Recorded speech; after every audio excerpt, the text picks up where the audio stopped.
places high. Take a look, it's in a book, a reading rainbow. I can go anywhere.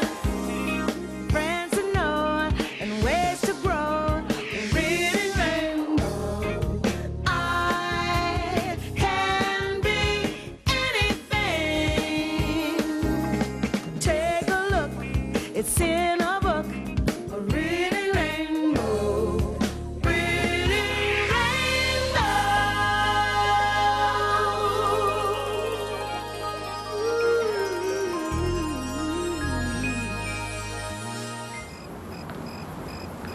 Hi! I love this time of evening. Night is just falling. Some people are out jogging, some strolling. Some folks are just coming home late from work. Soon, some of them will be thinking about going to bed. But not us, not tonight. This is the night we stay up all night discovering the secrets of a city. And what better city to explore than one of the biggest, most exciting cities in the world, New York, New York. So, let's get started, because tonight we tackle the Big Apple at night.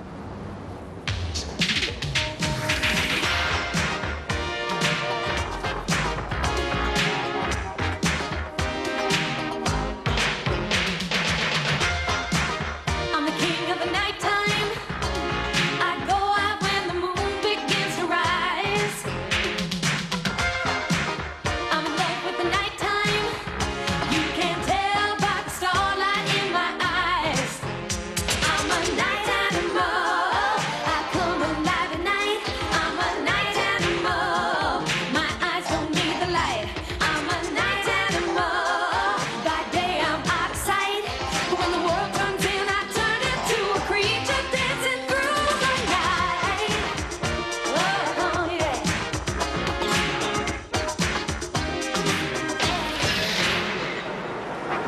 Times Square, the heart of New York. And even though it's almost midnight, the heart is still beating with music, noise, crowds, and voices, Clear sounds of all night music. including So one stay with me particular here on voice I love to hear. And I'll deliver you safely Into the morning light. Hello, this is Nisi Cologne hanging out with you, and I've got a whole lot of dedications to send out to my fellow night owls.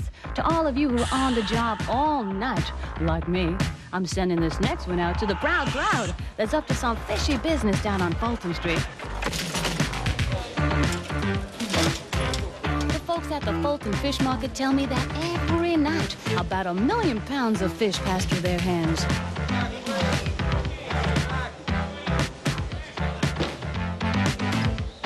The rest of the world may be as quiet as the ocean floor, but down on Fulton Street, honey, they are slinging those fins and hustling those mussels, squids, sharks, and favorite, lobsters. Hey, you fellas can send one of those babies up here anytime. It may be the middle of the night, but I know that you people down at Mutual Cut Flowers are in full bloom.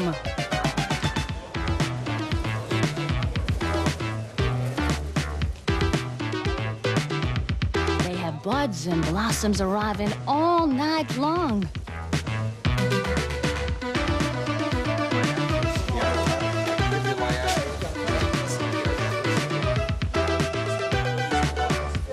But whether they're exotic or backyard variety, our friendly florists have to move fast to keep the flowers fresh.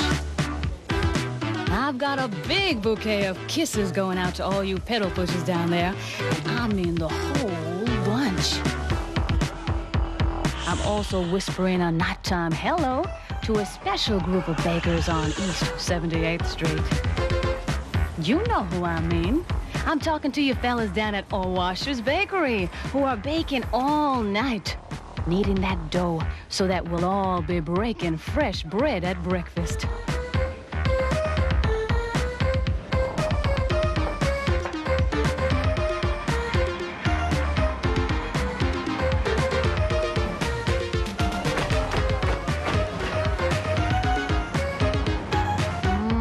You can save a nice loaf for me.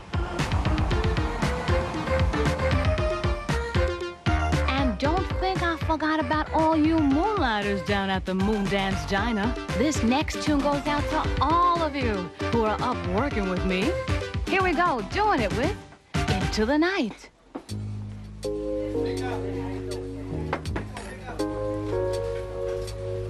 Hi, LeVar. There's one open right here. Thanks, Angie. Busy night, huh? Tell me about it. What'll it be? I'll have a chicken salad sandwich on whole wheat and apple juice to drink. Thanks, Larry. Okay. This place is open all night, which comes in pretty handy when you get your lunch break at 3 in the morning, like a lot of these people do. And I happen to know about another little night spot that gets cooking at this hour. It's in this book called Animal Cafe. Of course, the customers in here are a different breed entirely. Animal Cafe. Story and pictures by John Stadler. Read by Martin Short. Maxwell owned a food shop.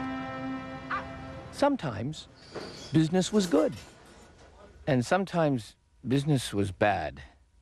But good or bad, it was all the same to Maxwell. For one morning each week, he found that the foods on his shelves had vanished overnight, and his cash register was stuffed full of money. Must be magic, he said. As Maxwell closed the shop one Friday evening, he said to his cat and dog, "You, Casey, you're such a lazy cat. You couldn't catch a mouse if it were sitting atop of your nose. And you, Sedgwick, some watchdog you are.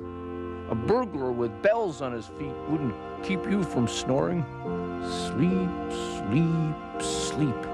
All you do is sleep." "Sweet dreams," Maxwell whispered as he left the shop. In a flash, Sedgwick and Casey were up and about. "All clear," Sedgwick called from the doorway. Casey was already in the kitchen, slicing, dicing, and spicing.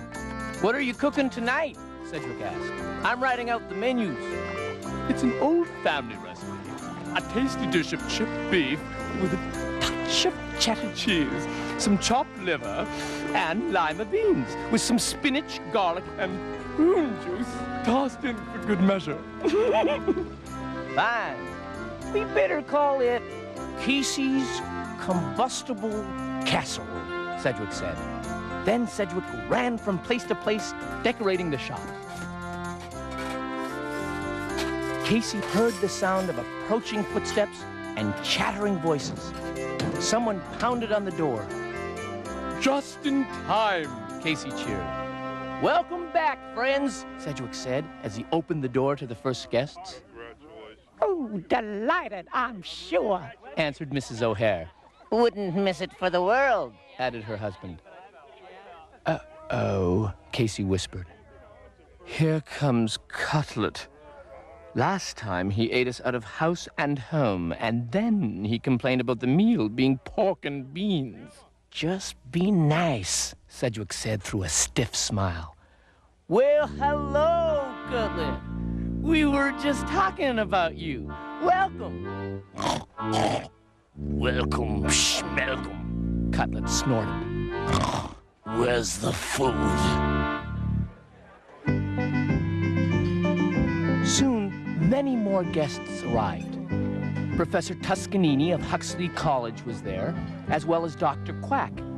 Lady Dumont was not far behind, accompanied by Colonel Kangaroo.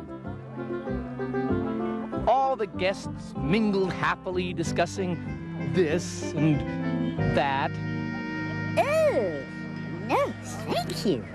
Sedgwick saw that it was growing late and hurried the guests to their tables. "What do you think of it?" Sedgwick asked after he served Casey's Combustible Casserole. "Oh, I would say, undoubtedly, replied Miss Goose. Oh, boy. The guests ate lightly, except for Cutlet, who constantly cried out, "More! After dinner, Sedgwick and Casey started the entertainment. First, Casey juggled. And then he sang and danced. Finally, they sang some old favorites together.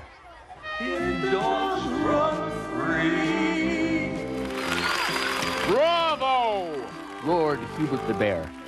Now we. Cried Alicia the gator. Yikes! It's almost dawn. Maxwell will be back soon. The guests quickly lined up to pay their bills. Oh, no! Look! Cutlet was lying on the floor, groaning. He's eaten too much again. We'll have to roll him out. It was an enormous struggle. Then Sedgwick and Casey rushed about to clean up the shop. Hurry! They yelled at each other, running in all directions at once. Maxwell will be here any minute. I'm pooped. Sedgwick swept past him. Keep at it. He's coming. In a flash, they finished the kitchen, washed up the shop, and locked all the money in the cash register. Just as Maxwell reached the door, Sedgwick and Casey dashed to the back of the shop, falling on top of each other in a heap. Maxwell came in and turned on the lights. He opened the cash register and saw that it was full once again. Must be magic. Then he looked over at Sedgwick and Casey. Silly animals, he said. All you ever do is sleep.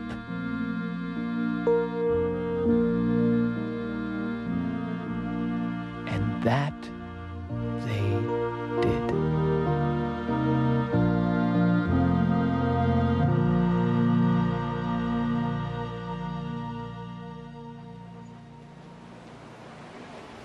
Of course, Casey and Sedgwick aren't the only animals that come out at night.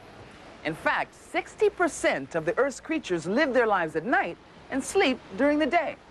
That includes owls, porcupines, raccoons, frogs, and of course the night's most mysterious and fascinating creatures, the masters of night flight, bats. Long before man walked this earth, bats filled the night skies. People used to think bats were birds, but they're not. Bats are mammals, like you and me. I'm Dr. Merlin Tuttle, and I've been studying bats for 20 years. We're about to enter Bracken Cave in Texas, where more than 20 million bats live in a world of darkness.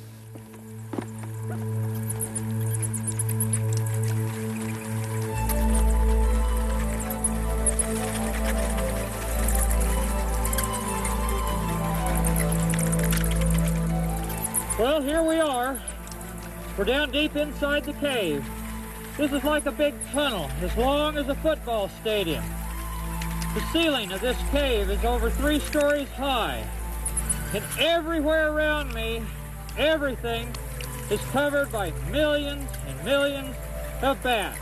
And this is a very unique environment because the droppings from all those bats turn into ammonia. And that's why I've got this respirator on. I would die down here without protection from the ammonia fumes. But the bats, they're amazing animals. They live without any problem down here, despite all the ammonia. Let's go on now and have a look deeper in the cave.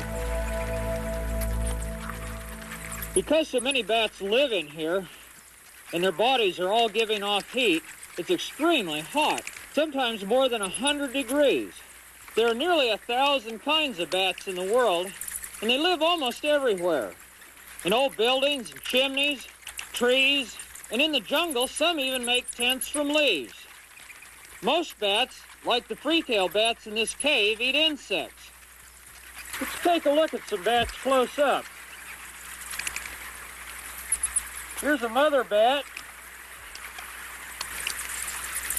She has fur just like dogs and cats and other animals, and it's very soft and velvety.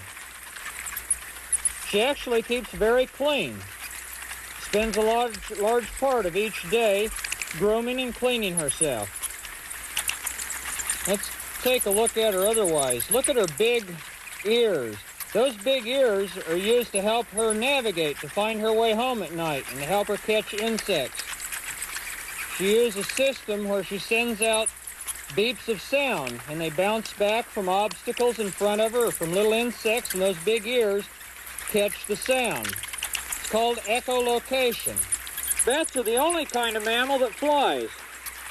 She has long, narrow wings that enable her to fly very fast at night. Her wings are just like a hand. This is her thumb. It has a little claw to help her climb around. And then she has 4 more fingers, just like we do. The end of her wing here can be used just like a hand. She can come flying up to an insect at night, curl these bones around, and grab an insect right in that little webbing in the end of the wing in order to get it to her mouth to eat. See there? Just like you use your fingers. So in this way, just one bat can catch up to 500 or more tiny insects in a single hour.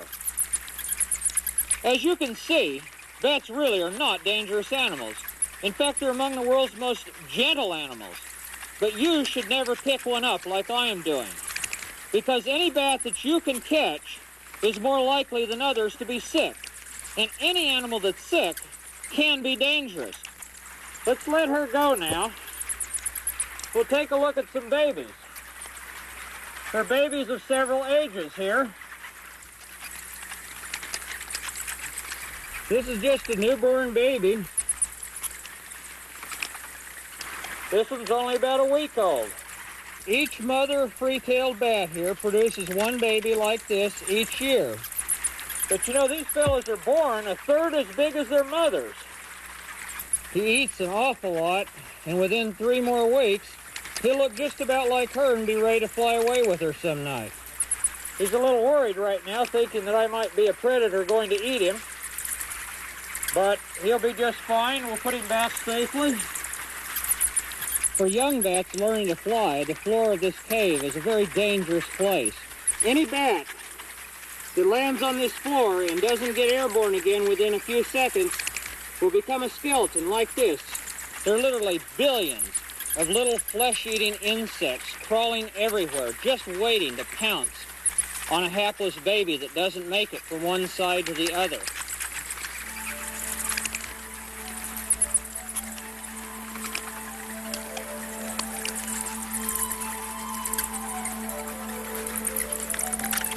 Bats are creatures of the night. And every evening, between dusk and dawn, these bats wing their way across hundreds of miles looking for food.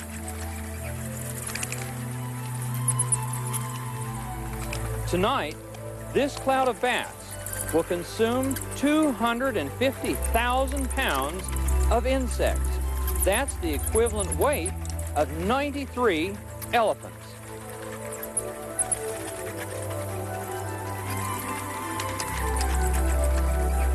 Bats like you've just seen could soon die out unless people everywhere learn to understand them and appreciate them.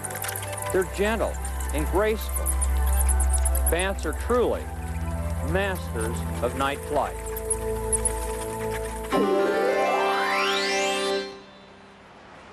You know, one of the great things about staying up all night is picking up a fresh copy of the morning paper, hot off the press. Daily News? Oh, yeah, here you go. Thanks. I always read the book reviews, but first, I check out the horoscope. Let's see, horoscope. Where are the horoscopes? Ah, here we go. Let's see, Sagittarius, Capricorn, Aquarius. 3 great books will soon come your way, but you don't have to take my word for it. Hi, I'm Michael. Have you ever had nightmares that you're dying to get rid of? Well, the Orientals believed that there's a creature that will eat your bad dreams. He's in this book called The Dream Eater. This story is an Oriental myth about a boy named Yukio. Yukio has terrible dreams at night. He dreams that there's a 3-headed demon chasing him on a dragon, and just when he's about to eat him, he wakes up. Yukio goes down by the river. There he saves a weird creature's life. The creature is a Baku. Then he finds out that the Baku eats bad dreams. Just like the boy in the book, I had a bad dream. It's the funniest thing. After I read this book, it disappeared. So if you have a bad dream, I know you do sometimes, go to the library and pick up the Dream Eater. Hi, I just read a wonderful poem that I'd like you to read. It's called The Moon by Robert Louis Stevenson, and the book is filled with just beautiful pictures. It's not a very hard book to read, and on each page, the moon glows. You can learn a lot about nighttime from this book. Did you know that bats come out at night, and dogs sometimes howl at the moon? Nighttime is really a good time to go fishing. The pictures are filled with colors. My favorite picture is when all the things that belong to the daytime go to sleep. I'm Robin, and I love to watch the moon and the stars at night. If you do too, go to your local bookstore and pick up The Moon. Hi, kids. My name is Jonathan Rose. Did you know that while you're asleep at night, more than half of New York City is up? Just to make sure you have your breakfast, lunch, and dinner. They work in night markets, and that's the name of this book. Night markets are the places in the city where all the food is delivered. There are bakeries that are open all night for your pastries, muffins, bread, and that special roll that you want in the morning when you get up. There's the Fulton Fish Market where you can find fish from all over the world. This is a non-fiction book, and the pictures are real photographs. You can actually go to these places if you can stay up that late. If you're interested in nighttime activities and want to find out about New York's nightlife, this is a great book to read. I'm sure it's at a library near you.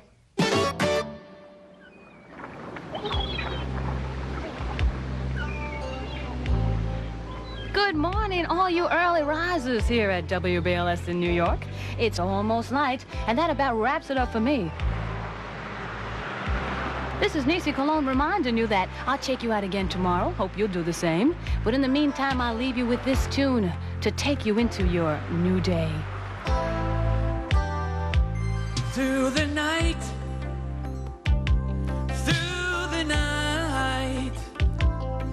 we gotta keep on going, working steady. Through the night,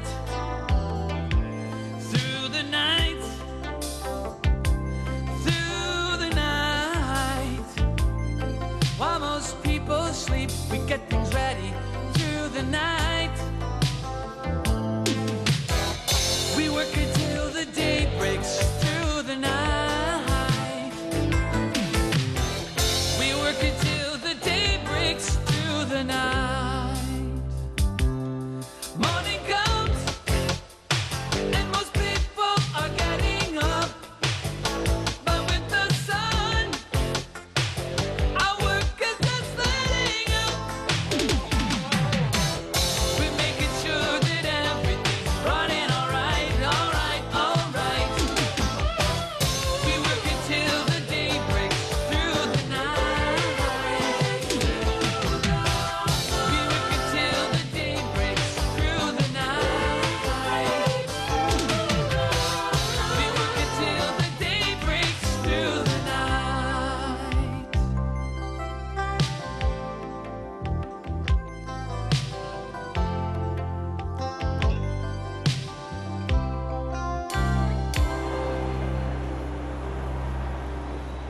Well, sun's rising, and it's getting to the point when it's so late, it's early. People on the day shift are shifting into gear, and the people on the night shift are heading home, heading to bed. You know what?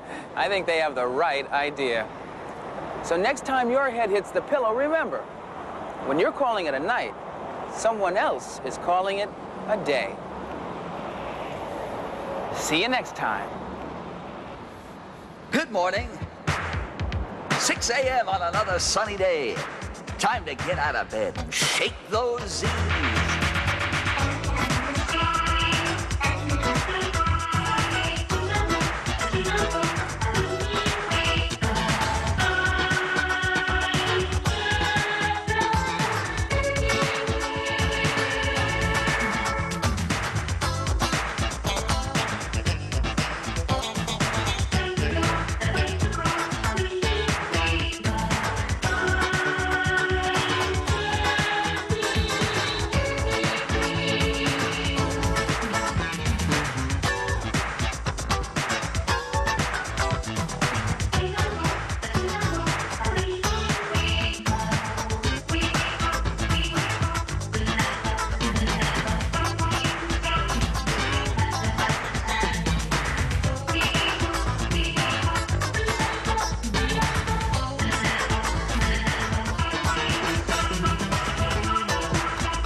Today's Reading Rainbow books are Animal Cafe by John Stadler, published by Bradbury Press.